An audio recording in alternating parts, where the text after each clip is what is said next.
The Jewish holiday of Purim is coming up this week, a celebration of overcoming adversity. Faith Salie tips her hat to the cookie that all but defines the holiday.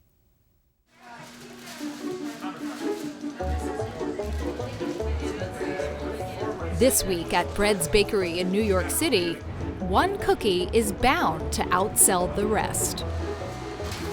Hamantaschen are the most perfect little cookie. The most requested item that we get to continue to do all year is hamantaschen. Really? Yes, and you're getting the first look at these. We have Gadi Peleg is the bakery's owner. So those are chocolate hamantaschen, sort of like a brownie nestled inside the cookie. Yum. Hamantaschen are triangular-shaped cookies. Apricot, made with a delicious apricot jam. Traditionally filled with poppy seed or jam. It's the perfect cookie because it contains what I call the golden ratio of cookie. There is exactly a 1-to-1 ratio of filling to crust.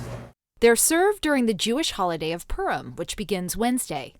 So the story of Purim is actually one of the more dramatic stories in the Bible. It's actually the only story in the Hebrew Bible that doesn't mention God. It's a purely human drama, and it is extremely dramatic. Stephanie Butnick is deputy editor of Tablet magazine and host of the podcast Unorthodox. She explains the story of Purim begins in ancient Persia with a king, a queen, and a villain, the king's advisor Haman, or as some say, Haman. And Haman hates the Jews. What he does not know is that Esther, the queen, is secretly Jewish. And so when he basically cooks up this plot to kill all the Jews in ancient Persia, Esther decides that if she wants to save the Jews, she has to out herself, essentially, as being Jewish. So Esther confronts the king and ultimately convinces him to stop Haman's plot. The Jews get saved, Haman gets killed, and that's the holiday we celebrate today.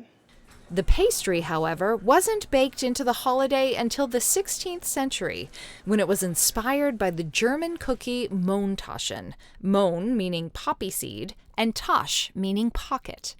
And so Haman is the villain of the Purim story, and so Jews sort of said, wait, what if we call this cookie a Hamantaschen, and we can eat it on Purim? And now we have these Hamantaschen, which are technically Haman's pockets. And people say it's Haman's ears, people say it's Haman's hat. So we've sort of just made this cookie into what it is that we want it to be. And as the meaning of the triangle has evolved, so has Hamantaschen itself. Do you see me waiting? Can I try one? I think we should. At Bread's Bakery, they're cooking up new flavors. Pizza Hamantaschen, anyone? That's so good. And classics like poppy. But basically all I'm doing is I'm connecting these points, and I end up getting a beautiful hamantaschen. One down. One down. Thousands more to go. Wait. Yep. The process of making hamantaschen is relatively simple, and the significance of the triangle even a little silly.